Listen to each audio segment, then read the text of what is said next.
So it's been a while since I recorded a video of my progress on the game, but I have been working on it. So just have a few things to show off today. Number one is that you can see the players running around in, I guess, less of a formulaic cutting pattern. So whereas before, there was a set of rules they would follow to figure out where to run to. Now it's a lot more.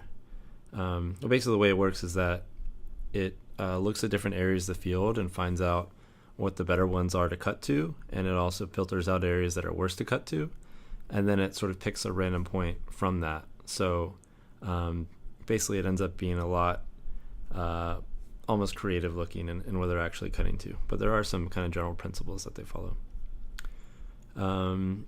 So maybe I'll throw a bit, so I can also drag the target around. So now I can throw a breakthrough over there, and I can hit some in cuts here once they cut in, even a breakthrough to there.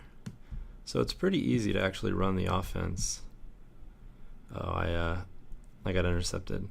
So when the AI I don't know if you can see that, but when the AI actually gets hold of the disc, they move very quickly, and they can throw now and everything, but basically they just, as soon as they find a throw they can throw to, they just pull the trigger immediately. So obviously I need to slow them down to make them more of a realistic offense, but it's kind of funny to watch. So as soon as they get the disc back, they just run and gun. And yeah, playing defense against this would be pretty hard, but it is kind of funny to watch. You'll notice I kind of brought the camera back a little bit, so it's a little bit, I think, closer to the ground. So you sort of, it's not really a first-person view, but it's sort of the view more of how the thrower would actually see the field. And I'm not sure what else is new. Oh yeah, I added this kind of shaded area behind the mark. That kind of lets you know where you shouldn't throw it, because if I release it anywhere in this area, I'm basically just going to get hand blocked. And the mark obviously doesn't move around at all right now, but that should be helpful at some point.